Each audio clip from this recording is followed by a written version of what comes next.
So welcome you to today's lecture. In case if you have any doubts from the last lecture or any of the previous lectures, you may discuss those now.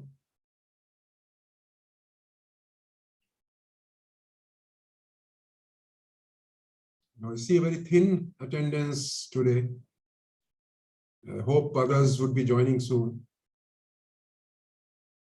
So if there are no other doubts or there are no doubts, then let me continue with today's lecture. So what I was doing last time was we were discussing few popular methods of estimation. And two methods of estimation which we studied under those topics were the method of movement estimators and the maximum likelihood estimator. Then sometimes we said we may be interested in some function of the parameter. So how to define the maximum likelihood estimator for a function of a parameter. That led us to the concept of an induced likelihood by a function of a parameter tau theta, which we defined as Lx star eta.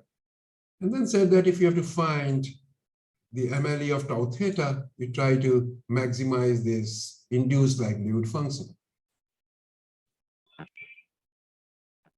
And when we did that, we realized that the maximum likelihood estimator has a very nice property that it is invariant.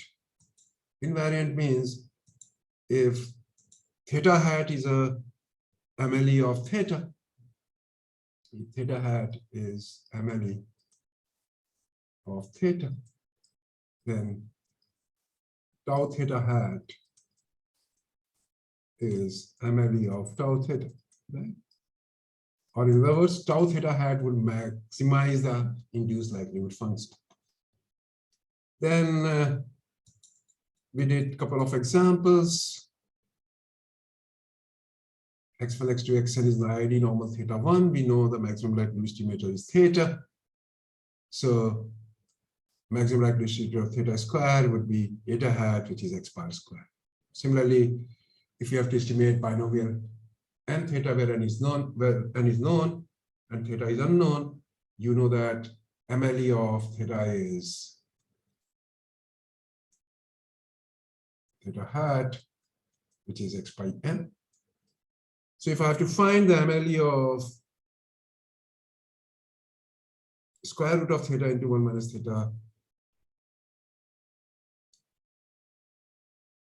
which is not a SD, there is no x1 over here, there is simple observation, would be nothing but by invariance x by n into 1 minus x by n.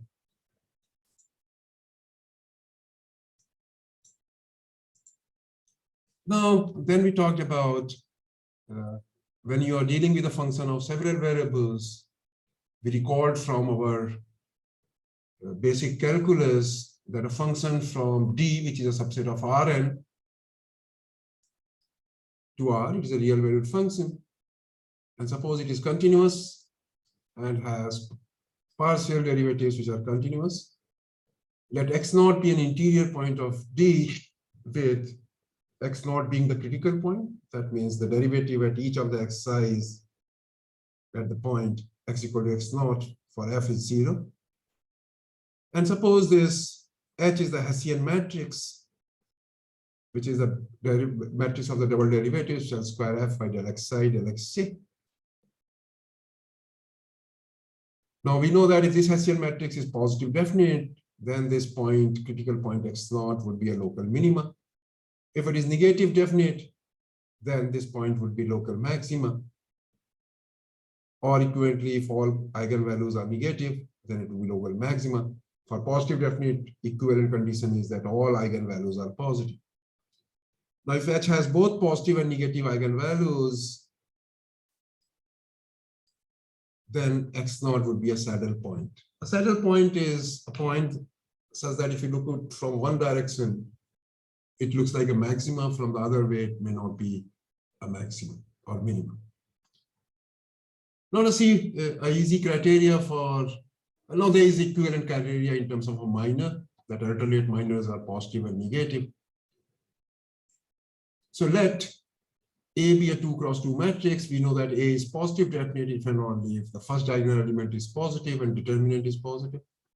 And A is negative definite if the first element is less than 0 and determinant is positive. So for the case of two variables, you can easily verify whether your critical point is absolute maximum or a minimum.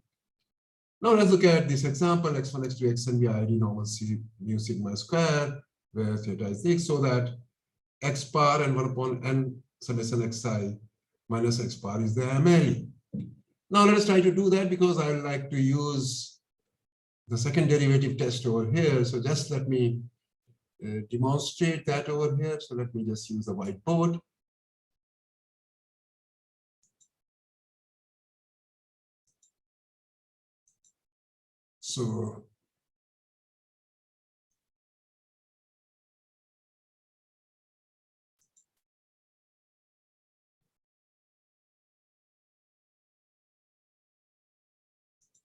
So this is example. You have x1, x2, xn, IID, normal mu sigma square. Both are unknown.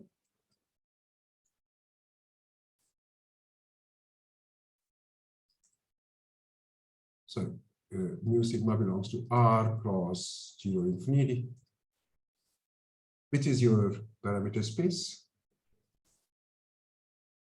Find the MLE of theta, which is mu sigma square.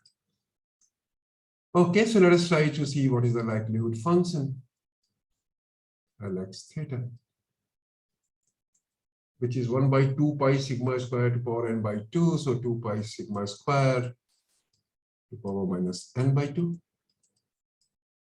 E to power minus 1 by 2 sigma square summation xi minus mu whole square. This is what your likelihood function is, and you know that maximizing likelihood is same as maximizing log likelihood.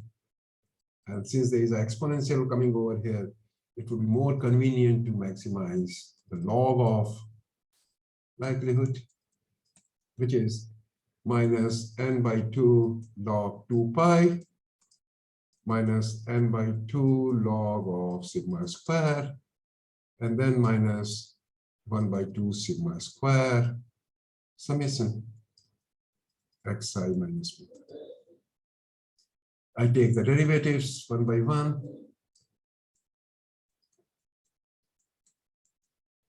Is nothing but respect to mu. When I do it, it becomes 1 by sigma square, and 2 times with the minus sign, minus becomes plus, so 2 gets cancelled, 1 by sigma square summation xi minus mu. I take respect to sigma square. So sigma square is a one parameter, right? That would be minus n by 2 sigma square, because derivative of log of x is 1 by sigma square. Plus, and this is 1 by theta, 1. So the derivative of this will be 1 square. So 2 sigma square whole square summation xi minus mu. So what is a critical point? Critical point is where both derivative are 0, when this is equal to 0. So let me call those critical points as mu hat and sigma hat square. This is equal to 0, this means mu hat is equal to x bar.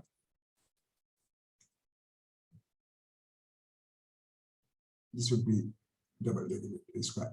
And when I look at this thing, this is equal to 0, it gives me, when I put mu is equal to x bar, it becomes summation xi minus x bar. So there is only one critical point. Of course, one may directly argue from here that this would be actually a maxima. Why? Because maxima, you know, this function is a bounded function, Lx theta. unless sigma goes to 0, near sigma goes to 0, it may, near sigma going to 0, this quantity would be 0, and it will be going to 0 much faster than this. So near sigma equal to 0 also it is bounded. So this is a bounded function, and PDF will always be bounded, right? Otherwise, probability will not sum out to be 1. So this is a bounded function, a continuous function.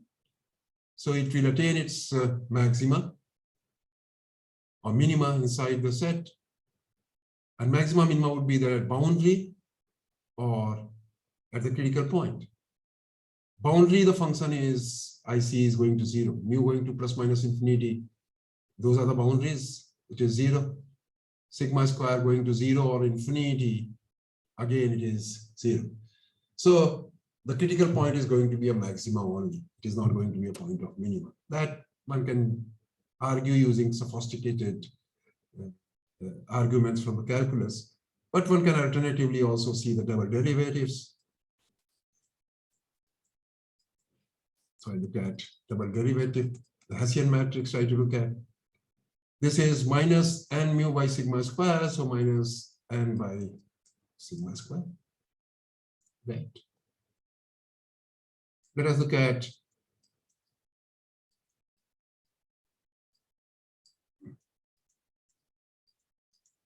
what would be that quantity. I take derivative of this with respect to sigma square, so which becomes minus 1 by sigma square, summation xi minus mu. But note that at the critical point, mu is equal to x bar, summation xi minus x bar would be 0. So the Hessian matrix is going to be a diagonal element, diagonal matrix only. Because this Hessian matrix at the critical point, x bar and this is 0. So, and then I look at del square by del sigma square, x theta. How much that turns out to be? This was minus n by 2 sigma square. So that becomes n by 2 sigma square whole square. And how much that become? Sigma square to power minus 2. So minus 2 gets cancelled. 1 by sigma square to power 3. Then summation xi minus mu whole square. That is what the Hessian matrix. So Hessian matrix at the critical point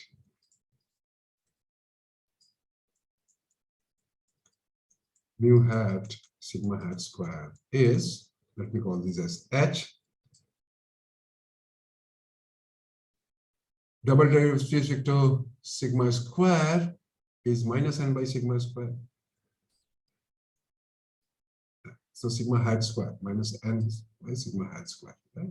Because at critical point, sigma hat square is same as sigma hat square. And what is this quantity at the critical point? Critical point mu is x bar and summation xi minus x bar is 0. So this is 0. This is 0. What would be this quantity? When I put xi minus x bar whole square, what does that become? This becomes summation xi minus x bar whole square, which is same as n times sigma hat square. So n times sigma hat square, make it n by sigma hat square whole square. So it becomes minus n by 2 sigma hat square. And what kind of a matrix this is?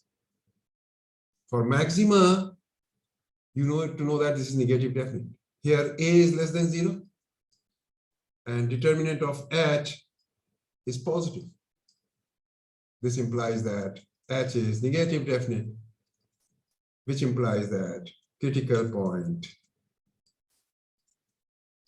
is absolute maximum. Right? So this is a formal way of writing down this using the Hessian matrix. I have given you that this only critical point would be a point of maxima using a slightly sophisticated argument, because I know that if I have a continuous function,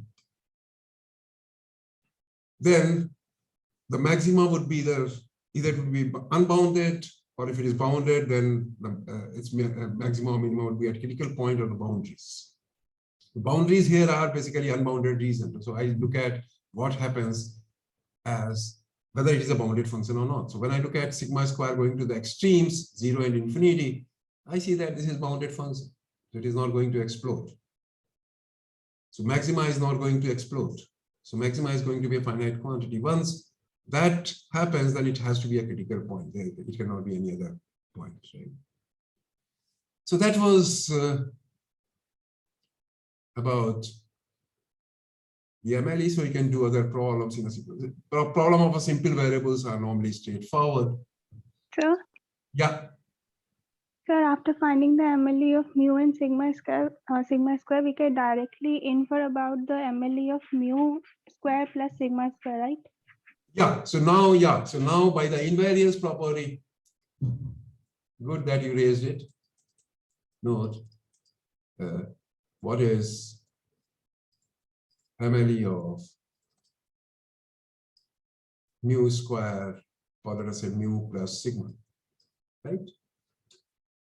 Or what is the MLE of sigma? Let us. What is it? Would be what? By invariance property, which we have proved. MLE of mu plus sigma is x bar and square root of 1 upon n summation xi minus x bar whole square. What would be the MLE of sigma? It will be just square root of 1 upon n summation xi minus x bar whole square.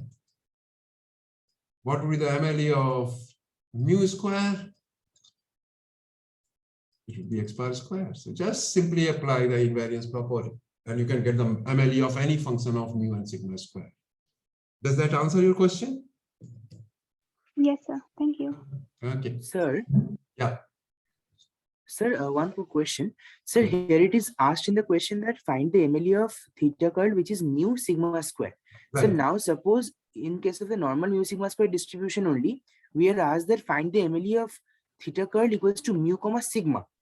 Sir, then in that case, shall we start the process of finding MLE by del mu of L x curl theta and del sigma of L x curl theta, or we will find with respect to sigma square and then apply the invariance property? So you see, you will get this one and same thing. Whatever is convenient to you, you do that way. For me, doing it with respect to sigma square was convenient, and then I could convert into mu and sigma, right? You do either way, you will get the same thing. Okay, sir. Okay, sir. There is no special procedure or format like that. No. You see, once you have proved the invariance property, then you know that once you have found a MLE of mu sigma square, you know the MLE of mu sigma. Is that okay? Right, sir. Right, sir. Okay, sir.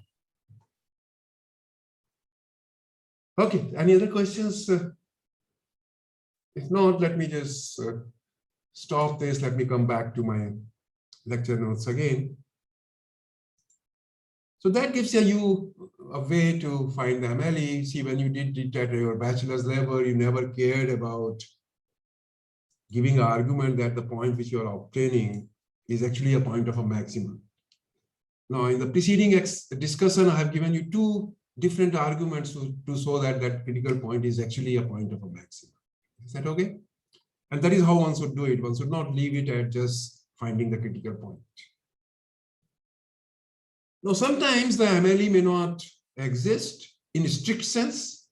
So, for example, x1, x2, xn, suppose is binomial 1 theta, and suppose my parameter belongs to the interval 0, 1. Now, here one can see that x bar, which is summation xi by n, is the MLE of theta. But xi can take value 0 and 1. So, summation xi can be technically 0. When summation xi is 0, t is 0, which does not belong to theta. So if I talk in the strict sense that my estimate should belong to the parameter space, in the binomial case, the MLE does not exist.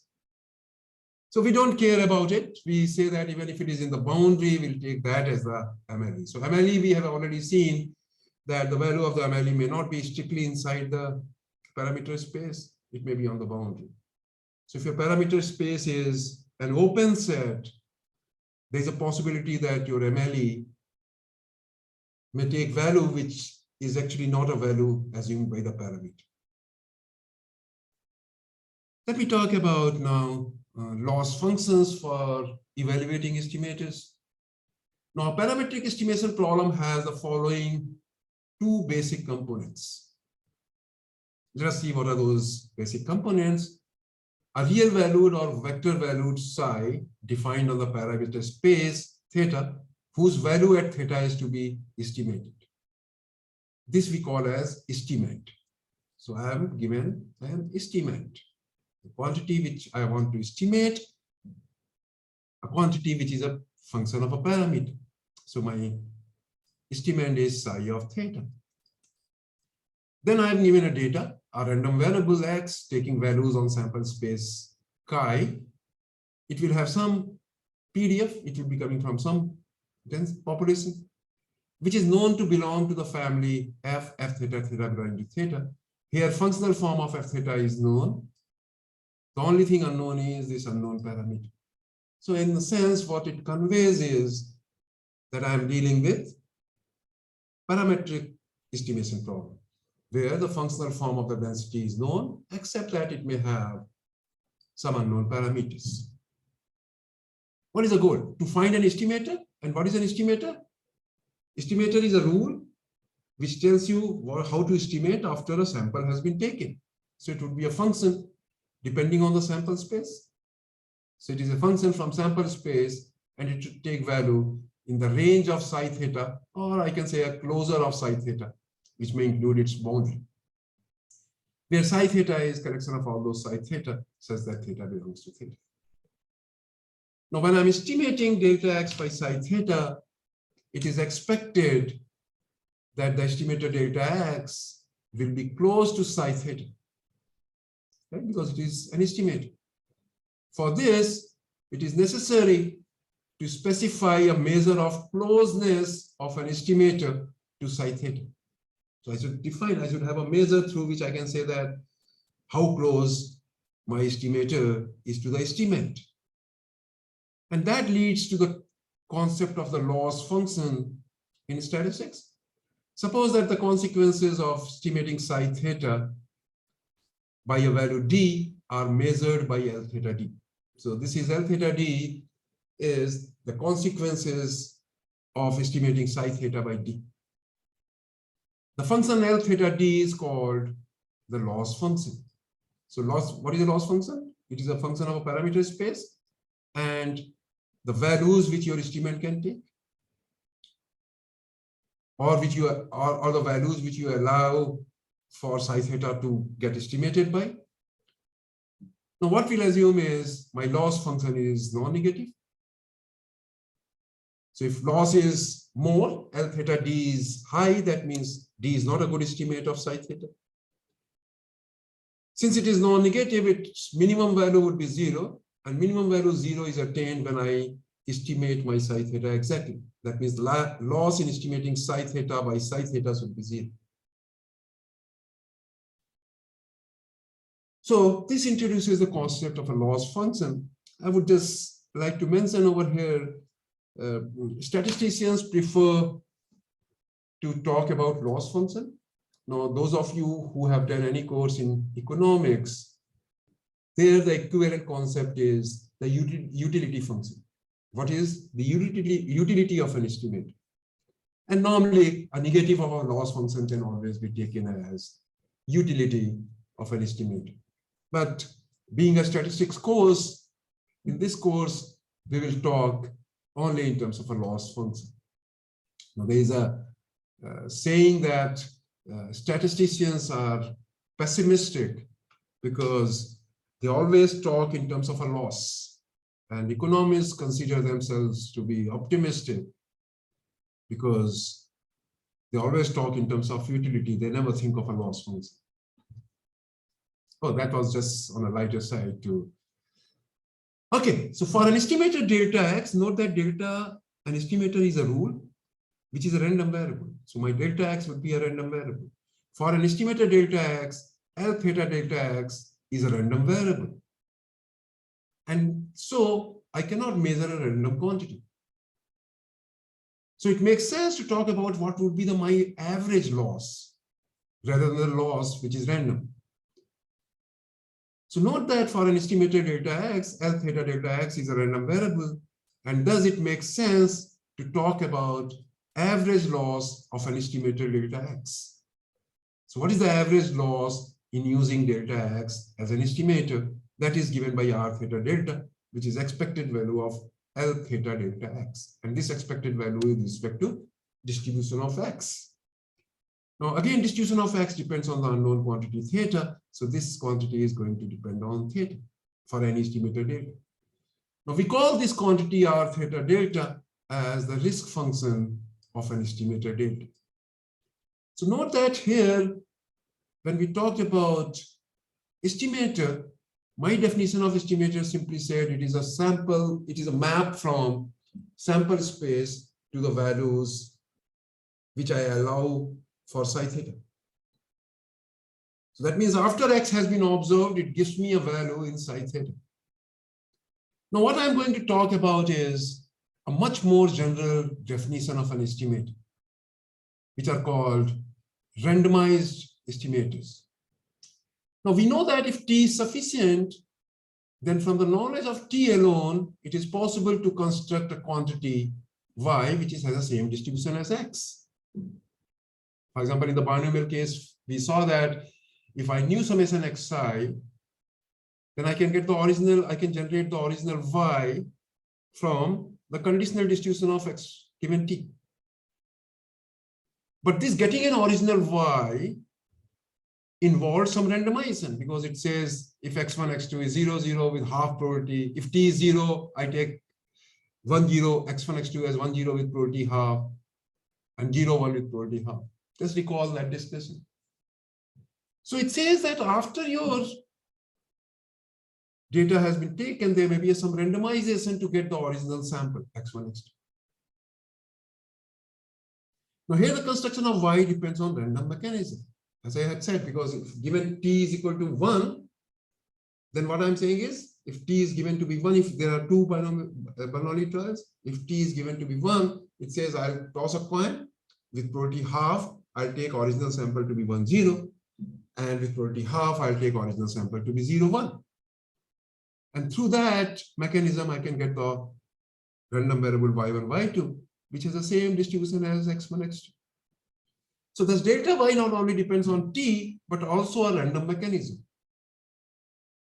So it is not an usual estimator defined before, but a randomized estimator, because delta x has the same distribution as delta y, but here delta y depends on a random mechanism. It says you observe y, after that you take a randomization, depending on what you observe as y. For example, in the case of two Bernoulli trials, if this was t, which is number of successes, it says if t is equal to 2, I toss a coin, I do a further randomization and decide what my delta would be. So this says that I can generalize the definition of an estimator by saying that after x has been observed, my estimator is a random variable, which depends on what x I have observed, as it was happening over here. Because observing y involved a random mechanism. So after I have observed t, which is 1, I take my original sample x1, x2 as 1, 0 with probability half and 0, 1 with probability half. So that is my t would be 1 with probability half. And again, each of those gives, so x1, x2 would be 0 with probability half and 1, 0 with probability half. So let x be the basic observable. The randomized estimator of psi theta is a rule which assigns to each observed value x of x a random variable yx, or equivalently a known probability distribution px, such that when x equal to x is observed, an observation of yx will be taken and will constitute the estimate of psi theta. So note that when I talk about the usual estimator, after I have observed x, it gives me a value of the estimator. Here what it says is, after x is observed, I'll do another randomization of observing this random variable yx. And then whatever this value is observed, that I take as the value of estimator. So in certain sense, your usual estimator, for usual estimator, this yx is a degenerate random variable. That means after x has been observed, it immediately gives you an estimator. But randomized estimator, it says after x has been observed, I'll observe another random variable, which may take more than one values, according to some distribution px. So for example, I can give you an example. Suppose x1, x2, xn is IID normal theta 1. A non-randomized, the usual estimator, which I said, which for every x takes, gives me a value of the estimator, is called a non-randomized estimator. I give an examination of a non-randomized estimator. Can anyone give an example of a non-randomized estimator? Where after x has been observed, I immediately tell what my estimator is. X bar, right? It immediately gives you x bar, anything. Sample median, x bar, x1 plus x2 by 2, and so on. A non-randomized estimator example, a randomized estimator. Can anyone give me an example of a randomized estimator? A randomized estimator would be says that after x has been observed, I don't take decision right away. I rather do another randomization depending on what x has been observed. And the value so observed will be taken as an estimator. So for example, here I can take my yx bar. Okay. So delta naught, delta 1x can be taken as yx bar. Now note that here, where yx bar is normal with mean x bar and variance bar. So what does this say? This estimated delta 1 says that this is a rule. It says after x has been observed, calculate the sample mean,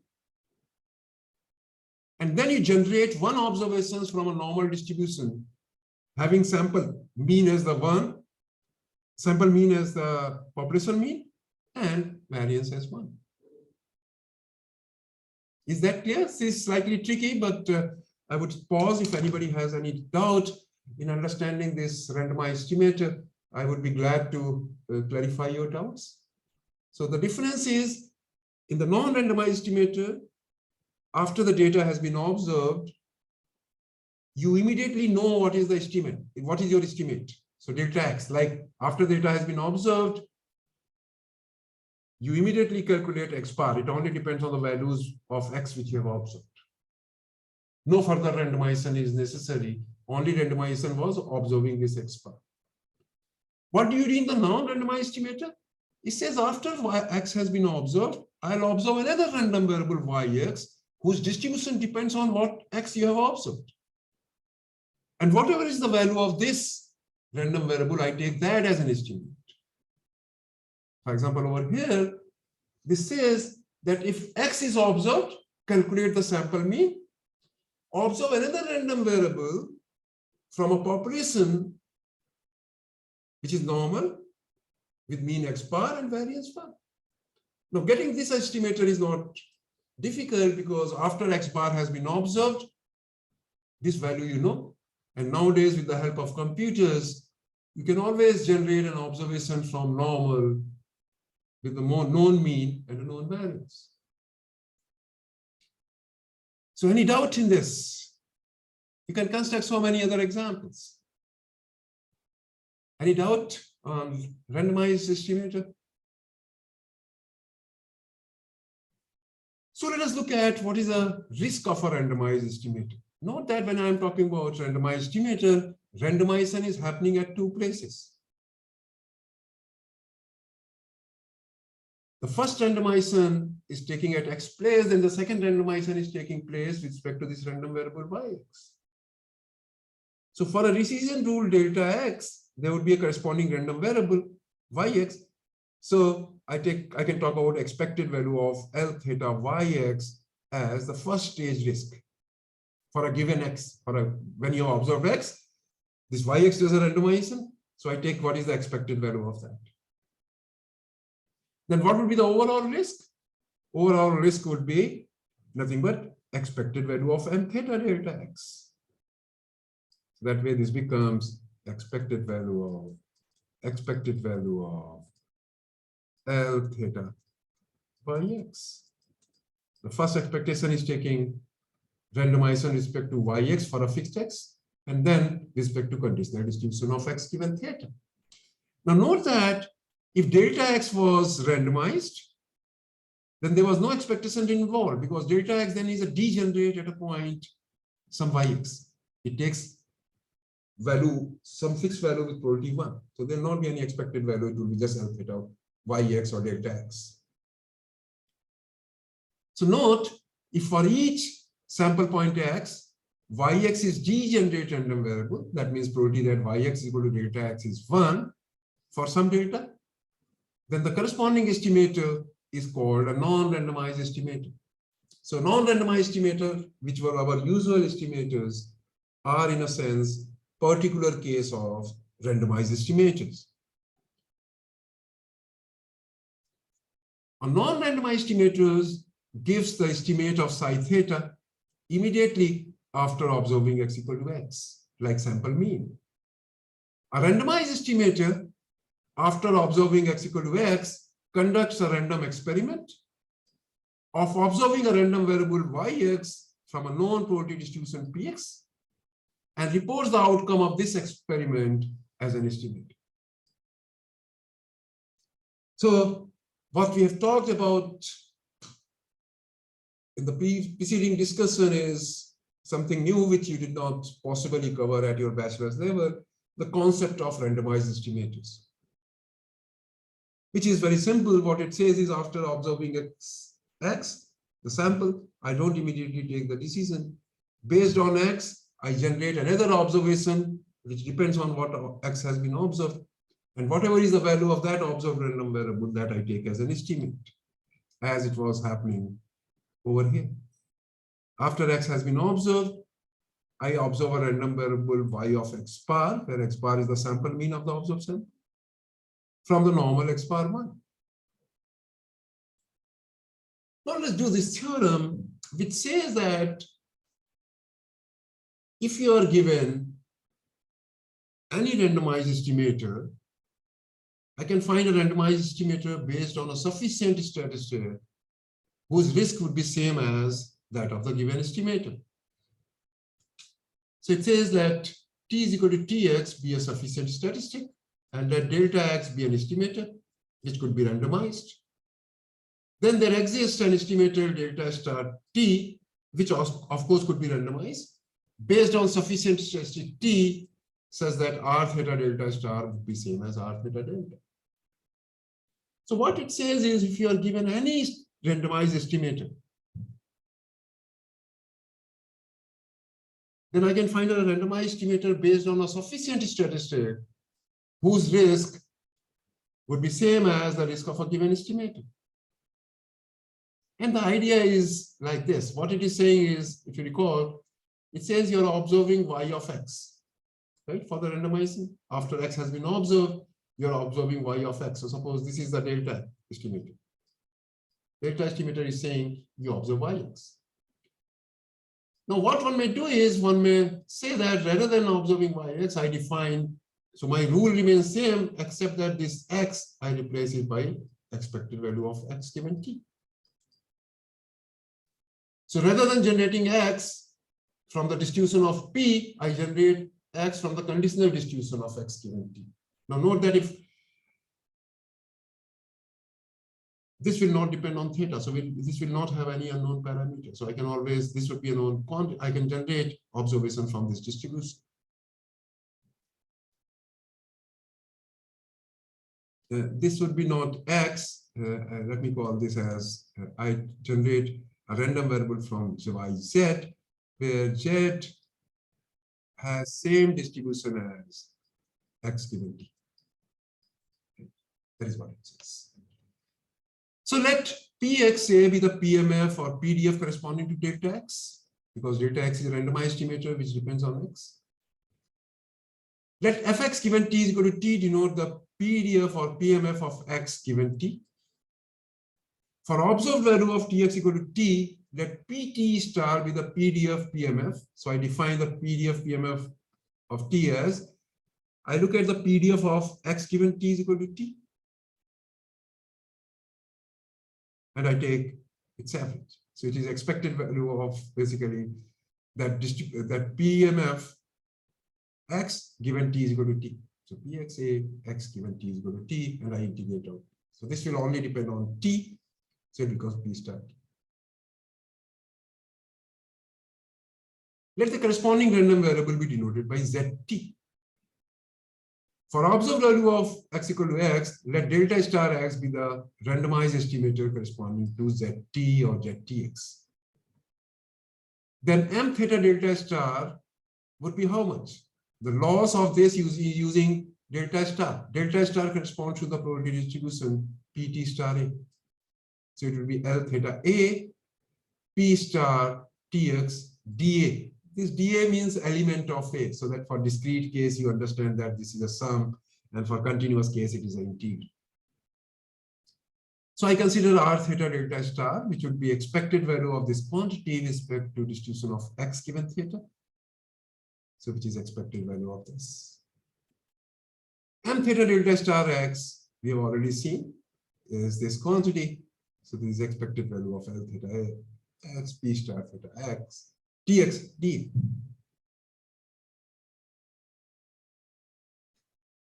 This expectation comes with the integral, so that is integral L theta A, P star T dA, and this expectation is respect to conditional distribution of T, right? Because they here only the random variable involved is T. So G theta dt, where G theta denotes the PMF of T. Now note that I can get the PMF of T from the joint PDF of X and TX by integrating out X. And that is what I am doing over here. L theta A is kept as it is. P star TDA is same as PXDA, Fx given T is equal to T, G theta dt. So I'm integrating out this X. So this is a joint PDF of X and T. I'm integrating out X over here. Now here, now this becomes double integral L theta A, PXDA, F theta dx.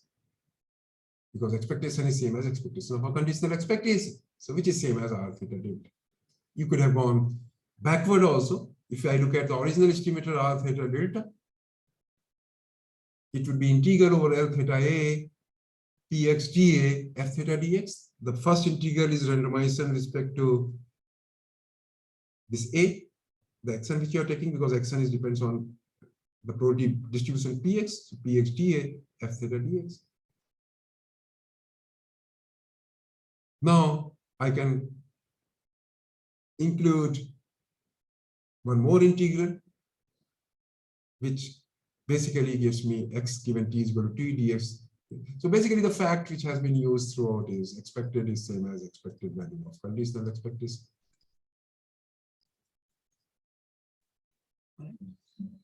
So what this theorem says is, if you are given, so I would say that try to digest this. These notations look slightly scary because each one has its own set of notations, or one feels much more comfortable with one own sets of notations. So I would suggest that you try to write down this in your own notational terms, and then it is not difficult. It is just expected value of X. Expectation is same as conditional expectation of a conditional expectation. The only thing you have to understand is how this randomization has taken place. It says when you are observing Yx, rather than observing Yx, you observe a random variable from the conditional distribution of Y and expected value of x given t. All right? That is what it is saying. Now, this theory of convex functions plays a very important role in inference. So let me just briefly define what do you mean by a convex function. So let phi be a function from an interval in R to real line. The function phi is said to be convex or concave on I if for every x phi belonging to I and alpha belonging to 0, 1, phi of alpha x plus 1 minus alpha y would be less than for convex and greater than or equal to alpha times phi of x plus 1 minus alpha times phi of x. The function phi is said to be strictly convex or strictly convex if strict inequality holds above for all x, y belonging to I and alpha belonging to 0. So for strict convexity, I would say that there is a strict inequality over here. So let's look at what does phi concave means. Phi concave means if I look at any 2 points in the domain and I see any line segment joining them, because alpha is between 0 to 1, so alpha x plus 1 minus alpha y would be any line segment joining between.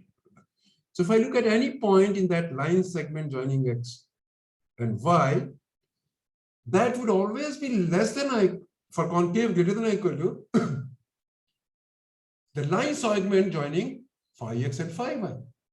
So that means phi would always lie below the line segment joining phi x and phi y. And that is what is done over here.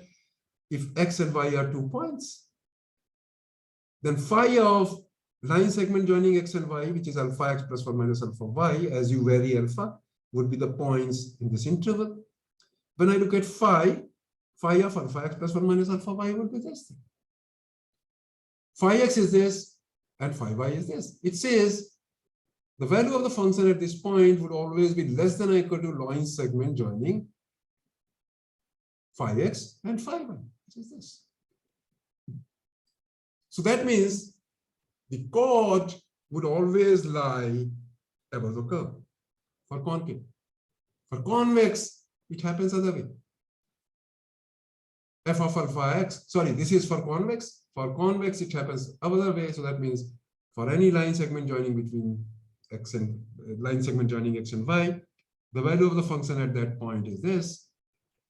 This would always be greater than or equal to line segment joining phi x and phi y.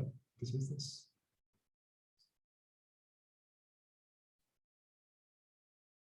Now one can look at equivalent definitions of a convex function. One can look at any book on calculus. If phi is convex on I, then for every points x1 and x2, and x belonging to x1, x2, phi of x would always be less than or equal to x2 minus x by x2 minus x1, phi of x1 plus x minus x1, x2 minus x1, phi of x2. That follows from here, you can take this to be alpha and this to be 1 minus alpha. Because alpha is this, so alpha is between 0 to 1. 1 minus alpha would be 1 minus x2 minus x upon x2 minus x1. x2, x2 gets cancelled, so x minus x1 upon x2 minus x1. Then one can easily prove that if phi is differentiable on I, then checking convexity is very easy. Then phi would be convex if and only if the first derivative function is increasing. And it will be concave if and only if the first derivative function is decreasing.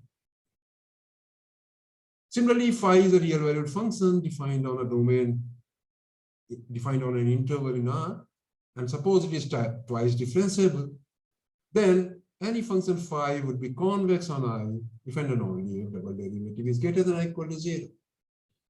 And if phi prime is strictly increasing and phi double prime is strictly greater than 0, then the function would be strictly convex.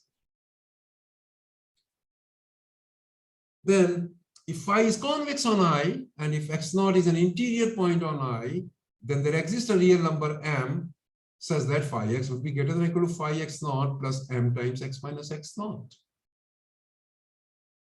Now, if phi is strictly convex, the inequality is strict for every x belonging to I and x belonging to x0. Then it is also known that every convex function is a continuous function. Actually, if you try to look at this interpretation, what it says is the tangent, this is a tangent passing through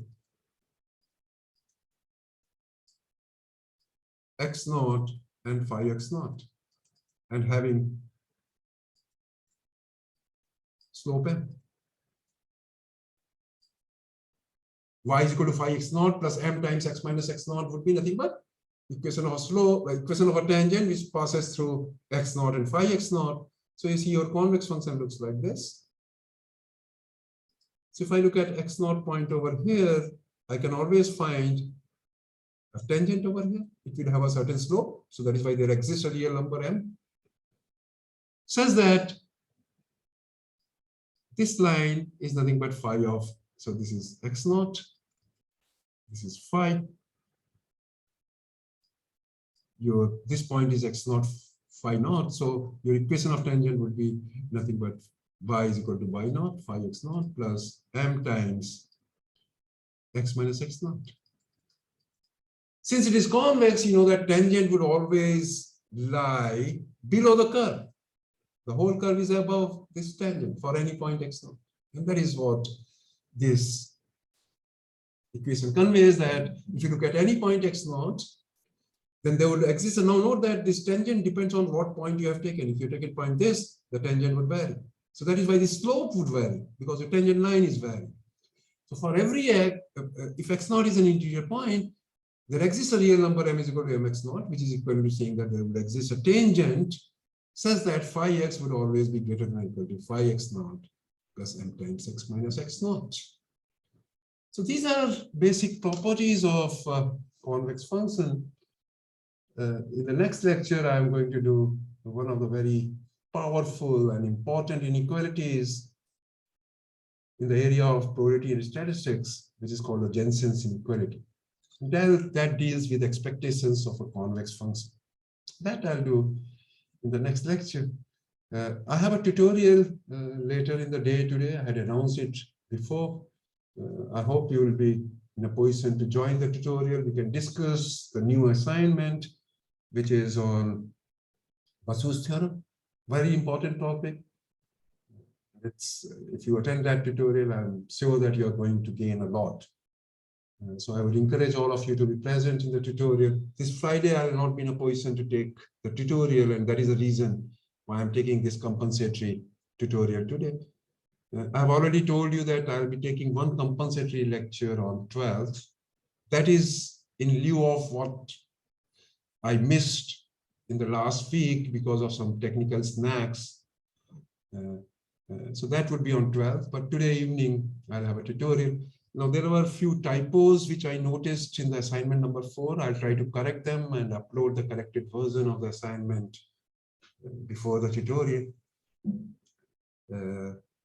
Yeah, so that's all for the time being, and I'll also try to upload solutions to homework number 3 today. It was a long homework, so it took time for me to prepare all the solutions. It's almost 25 pages solutions. But yeah, I've been able to do it, and I'll upload it today. So yeah, so those of you who have any questions may stay back. Others, if on, they may leave.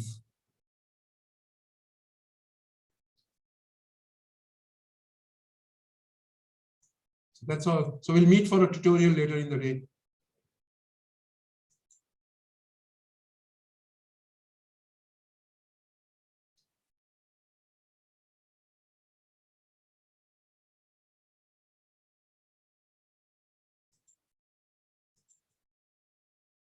Any questions?